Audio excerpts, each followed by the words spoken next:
minutes très courtes et je reviens avec Padre Catoisito. À tout de suite les enfants.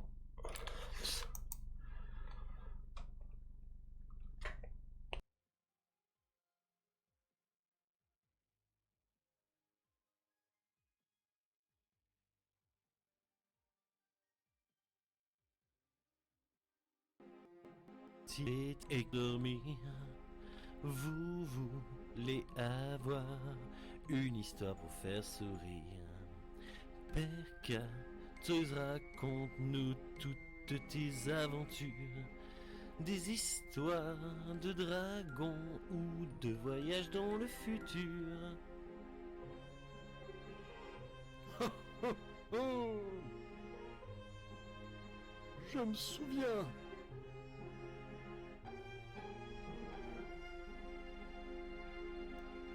Fais-nous frissonner ou fais-nous rire aux éclats. Oui, fais-nous rêver, nous n'attendons plus que toi. Un récit épique ou un fait historique, une histoire magique ou une tragédie comique. Il y a bien longtemps, bien avant votre naissance, je me rappelle encore.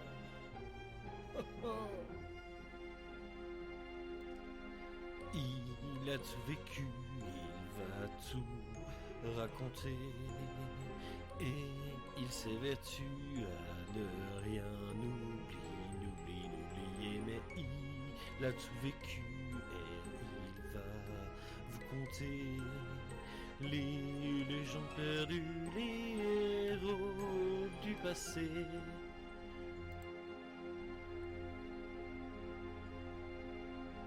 Quand il se fait tard et qu'il est l'heure de dormir, vous voulez avoir une histoire pour faire sourire.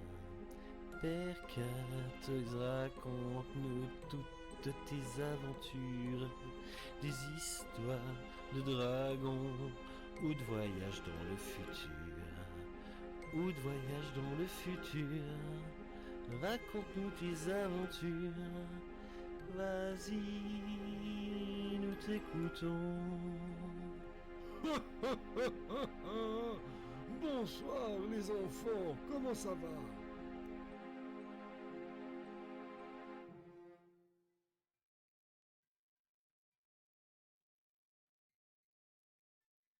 Bonjour les enfants, comment ça va? C'est Père Catoise qui vient vous raconter une histoire. Vous allez bien les enfants? Ça me fait plaisir de vous voir. Bonjour, bonjour. Oui. Alors, j'ai entendu dire que certains se prenaient pour des dieux. Je vous rappelle que le seul et unique Dieu... Bonjour sacré... Père Catoise, pas Père Catoise, attention, hein. Le seul et unique Dieu, c'est lui, Dionysos. Disponible sur Amazon si vous en avez marre d'attendre que je vous l'envoie, bordel, j'ai toujours pas reçu, moi. Bonjour, bonjour, comment ça va les enfants? Est-ce que vous êtes prêts à attendre? C'est Dionysos le dieu. Est-ce que vous êtes prêts à entendre une nouvelle histoire du père Catoise? Et je vous rappelle que Jeff Bezos n'est plus notre messie. C'est un autre gars maintenant.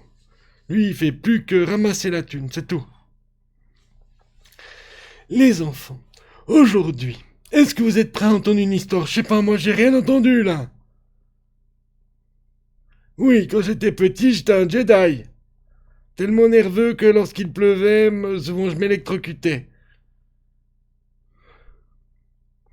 J'ai rencontré une fille en forme de fée, tellement nerveuse que lorsqu'elle griffait, mon dos, ma peau s'est transformée en pyrogravure.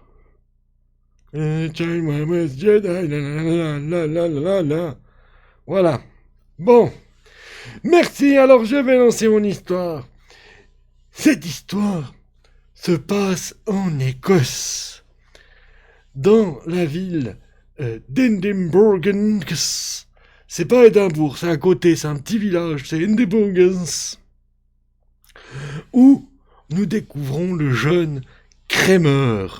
Kramer, qui se balade comme ça et qui dit « Mais j'ai des problèmes, parce que je n'arrive pas à porter mon kilt correctement. » Et il est tout triste, c'est-à-dire que son kilt, comme ça, il doit toujours le tenir avec ses mains pour éviter qu'il tombe sur ses genoux et qu'on découvre son service 3 pièces. Donc il est triste parce qu'il ne peut plus rien faire de ses mains, il doit tout le temps le tenir. Il est déçu. Et il va voir son pote Cromac qui est assis tranquillement à table avec sa femme en train de manger une soupe à la tortue. Alors, bien évidemment, mes petits enfants, ne vous inquiétez pas, les tortues écossaises sont des êtres très vilains et il est mieux de les manger pour éviter la prolifération. Moi aussi, ça claque. Donc, c'est pour ça qu'on mange énormément de soupe à la tortue dans cette contrée. Donc, Kramer arrive vers lui et lui dit « Écoute, j'ai un problème, j'ai des soucis à faire tenir mon kilt. » Cromac, qui le regarde d'un air regardant, lui dit « Écoute, j'ai d'autres problèmes, je dois protéger mon pissenlit face aux attaques du gredin Sherlock. » Sherlock, qu'on appelait le lapin dans les contrées d'Edimburg, parce qu'il avait 2 énormes dents de devant et qu'il ne mangeait que des pissenlits et pas que par la racine.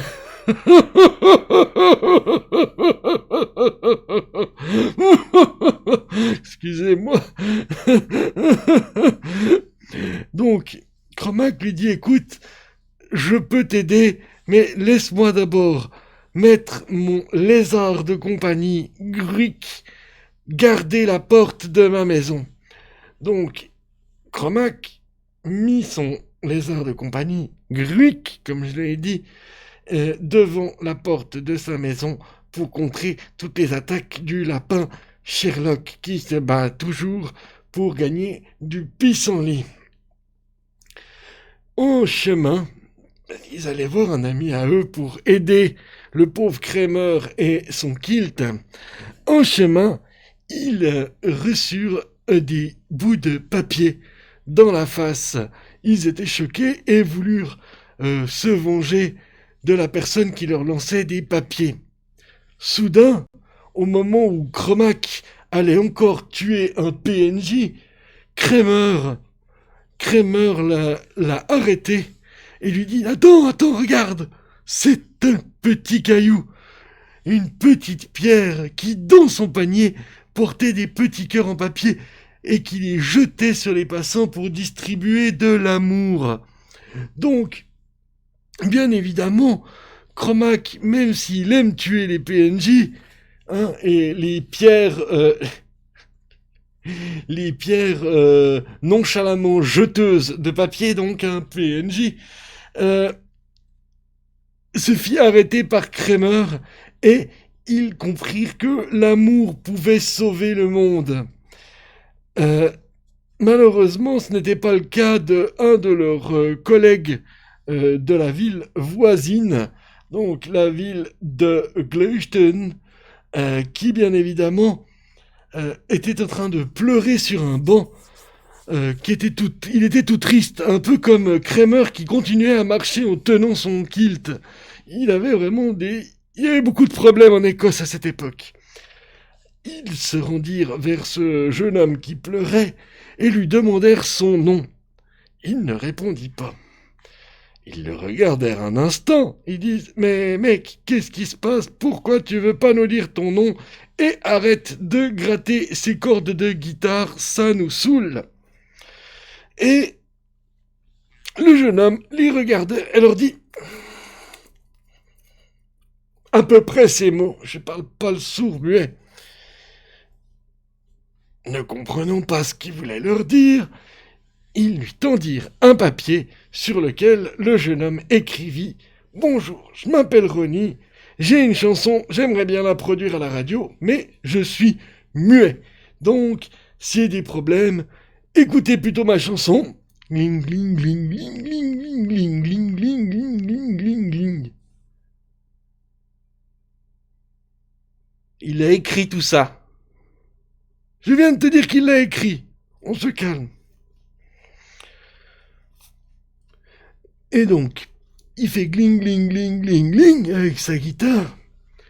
Et il commence à écrire les paroles sur le papier tendu par Kramer et Cromac. Sur ces lignes, les deux se mirent à rire et lisirent. Pas lire, j'ai pas envie de dire ça. Les paroles, c'était écrit « Tu es la seule qui m'aille, je te le dis sans faille. Reste cool bébé, sinon je te dirai bye bye. » Donc, après avoir bien rigolé de ces paroles, ils trouvèrent quand même que les rimes étaient riches et que Ronnie méritait un passage à la radio, mais que malheureusement, ce n'était pas à eux de chanter. Par chance, un papillon belge passa par là.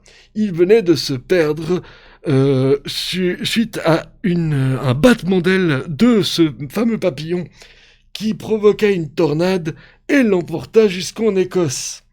Il demanda son chemin à Ronnie, qui bien évidemment ne pouvait pas lui répondre.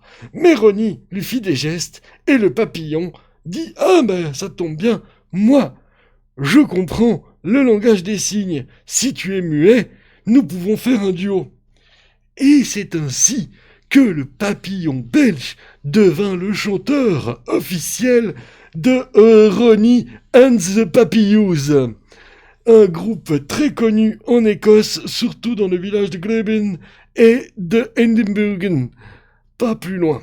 Mais ils passèrent à la radio locale sur 107.4 à peu près 2 fois, c'est tout. Mais ils sont passés. Donc, Ronnie était le plus heureux des hommes et il cria sa joie comme ça. Voilà.